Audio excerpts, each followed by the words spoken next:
Welcome back to the Find Your Peace podcast. Today we're going to be talking about interoception or the eighth sense or the internal compass, whatever you want to call it. This is our way of internalizing and interpreting our senses and how we integrate those with bodily signals. Like it is the physical feelings and embodiment of your emotions. So, for instance, when I am in emotional pain, but my heart physically hurts, that's interoception. When interoception is off, there's a lack of trust between the brain and the body, and it would look more like I'm having all these sensations, but I'm not totally sure why. We see this a lot in kids saying that they have a stomach ache when school starts again. And I see this all the time. I see parents complaining that their kid didn't have a stomach ache all summer long. But kids don't know the word for anxiety. They don't understand that concept. So a stomach ache in a child can be a sign of anxiety, and they just don't have a developed interoception yet. And so they label it as my tummy hurts, and parents think they're faking. I see it all the time, but know that kids don't always have language for that. And more so, interoception is something most of us do naturally. But if we've had chronic stress, if we've had trauma, if we've learned to internalize and take everything on, that internal compass starts to get broken, and the body and the brain are not communicating like they should. This is definitely promoted by feelings of trust, and trust is actually absolutely imperative to live from a place of being regulated, meaning that your body and your brain have to trust one another. Now, most of us choose to disassociate instead of feeling all the things. So there's this period of time where the body is whispering these signals at you. And a lot of us choose to numb out with Netflix or scrolling or gaming or whatever it is instead of listening to our body when it's whispering.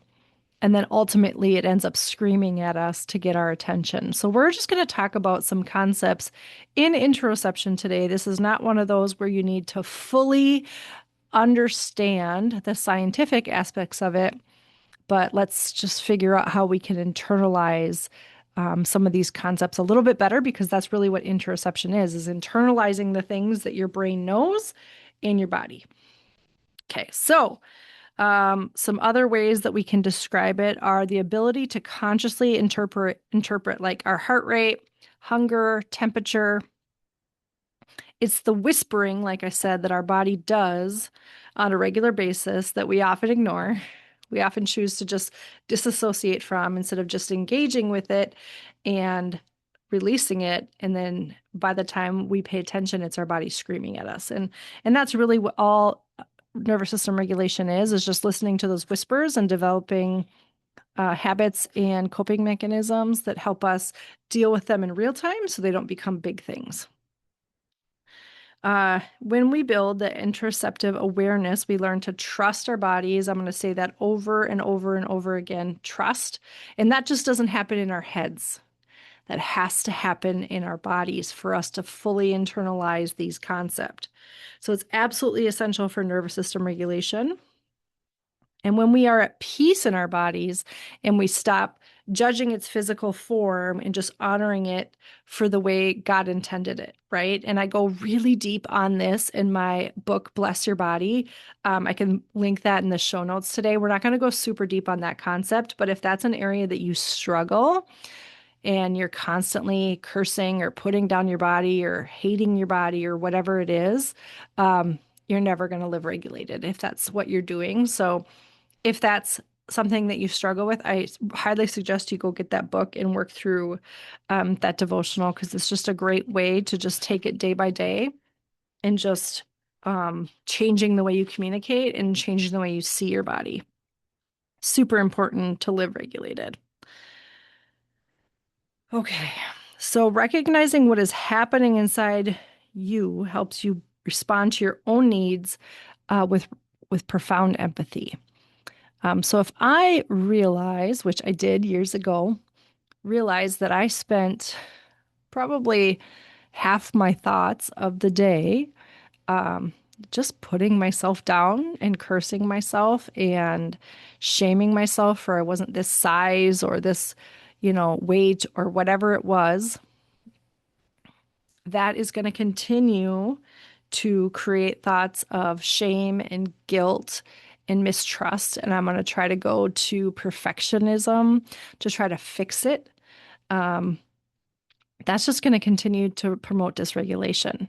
Having really healthy boundaries around this area. During that time in my life, I was involved in a wellness company that I was actually really successful at. But what I couldn't handle is all the people around me that um, really had this concept of what women should look like, and these were godly women who um, would shame others, including myself, on a regular basis if we weren't size two, if our makeup wasn't perfect all of the time, if, I mean, you name it. They just had this idea of what anybody in a wellness company should look like.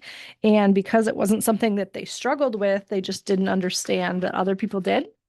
And so it was a constant conversation. And it wasn't a life-giving one. And so I had to create some boundaries in that area of my life. I was also raised in a home where constant body criticism was normal.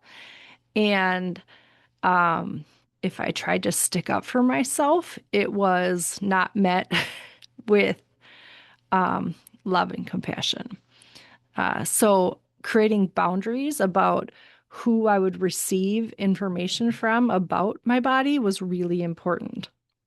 Now, luckily, in my home now, that is not a problem, but that was a problem with people outside or people, the home I was raised in. And so in my home, under no circumstances do we allow any body shaming or even criticism of our bodies. Like, we honor our bodies and know that our bodies are made to be good and that bodies come in all shapes and sizes. And I have rectified that in my own home to the very best of my ability.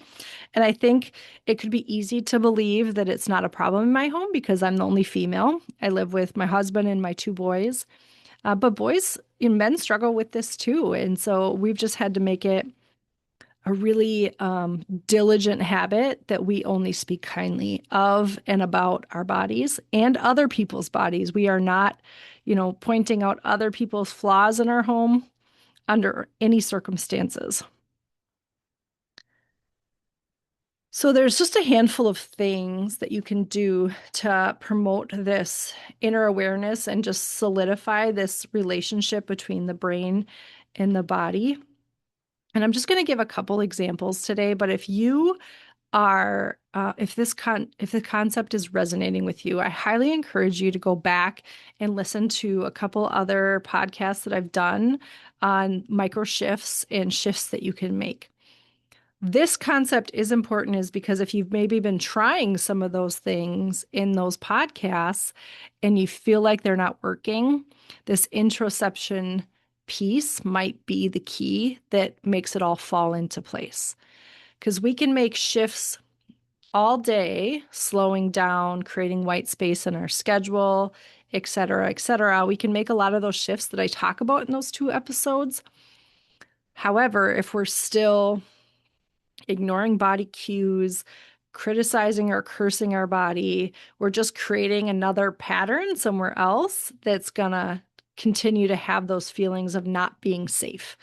And when I say not being safe, I don't always mean physically unsafe, but if you went into an environment and you were constantly being cursed and criticized and yelled at or shamed or told you're not good enough, would you continue to go? And if we're creating that environment within our own body and mind, like, our body's not going to show up for us. And that is a big part of this. Okay, so a couple simple practices that you can just implement at any point in your day, but especially I think first thing in the morning and before bed, is just closing your eyes and just doing an internal body scan. Notice how your body's feeling that morning.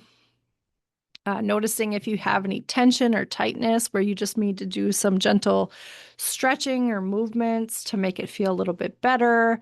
Notice if your breathing is a little bit rapid and you need to do some slow breathing, some somatic exercises to release maybe a little bit of anxiety that you're carrying and waking up with. And when we get used to just tuning in and checking in, what do you need in this moment? Uh, Things start to shift a little bit. And as I say on just about every podcast, this is not just a switch that you flip and everything is now calm. This is a lifelong process of oftentimes unlearning a lot of these habits that have kept us stuck and have kept us sick and have kept us in a constant state of anxiety or dysregulation. Uh, the second thing that you can do is just notice every single time that you have a thought or a curse or a feeling of guilt where you're judging yourself or someone else. And every time that thought comes in, I'm just going to invite you to just take that thought captive and grab onto it and just say, Jesus, what's actually happening in this moment? Right? Sometimes our bodies have changed a little bit because of life changes that we're going through, or, tough seasons of life, which I've gone through. And I've had to pull out some of these old practices because I am going to love my body no matter what size it is, no matter what shape it is. Now, don't misunderstand me. That doesn't mean that I'm not going to take care of it. And that's not an invitation for laziness or misuse or sedentary or any of those things that promote unhealthy things. But I do listen to my body when I need rest. I do listen to my body and make it move even when it doesn't want to sometimes, because that is good for my body. But I come from a place of compassion and grace versus guilt, shame, cursing, criticizing, any of those things. That will make such an incredible difference in how your body responds to you, how your body communicates with you. And the more you just allow the feelings and breathe through it, or do a somatic exercise, or ask the Lord about it, and maybe realize you need some deeper inner healing, you need to get some support from myself or someone else, the more your body's going to trust you. And the more your body is going to soften and feel safe. And that's a really important step of the journey. The third action that you can do just to promote some of this interoception is just some deep breathing before bed and just noticing if your body's holding on to anything. Oftentimes, this will happen to me at the end of a day if I am, have a little bit busier day than normal. Now, that is something I have massive boundaries around, is that I don't overpack my schedule anymore, because that is such a trigger for me. But just slowing down and breathing. And if I do have an area that's holding on to something, oftentimes in my chest or in my shoulders, I breathe through it and I just allow space for my body to feel it rather than disassociating, which was my coping mechanism for a big period of my life. Is I don't want to feel that. I'm just going to bury it. Um, and then it stays put. And the longer that it stays put, it starts to cause havoc. And that's when we start to end up with massive anxiety, dysregulation. If it goes on long enough, it can end up in chronic illness. If you've heard my testimony at all, you know that I spent most of my life struggling with chronic illness and sought out every Western and natural treatment that you can imagine. And it wasn't until I got my nervous system regulated and started living from this place of peace that a lot of those symptoms got better. Now, I also had some encounters with the Lord that brought healing and things like that, but it's all been a journey. And I cannot stress that enough, that yes, sometimes the Lord does work miracle moments where he lifts a huge burden off of us in a moment. but oftentimes it's the unlearning and the inclusion of some of these new habits that really allows us to live from a place of being regulated and to live from a place of peace. So I hope this helped you today. If you have any questions or comments, feel free to message the show, the emails and the show links. If you're wanting more support, I have the Bless Your Body book available. I'll put that in the show notes. I have a group mentoring program that I mentioned on just about every episode because this is a place where you can come into community, continue to learn a lot of these concepts. We continue to apply them to our lives. It's a place where you can practice. It's a place where you can be loved on and make space in your life to create these habits and have accountability to them. If that's not feasible right now, I also have an online program that's available that I can link in the show notes and individual sessions available. So if you don't live near me, feel free to book an online session. A lot of these tools are transferable over the Zoom, and then obviously the in-person sessions, which add in, the body work and the craniosacral work that I've been doing. So if that's of interest to you, please seek out one of those resources. We're here to help. And if not, we'll see you next time.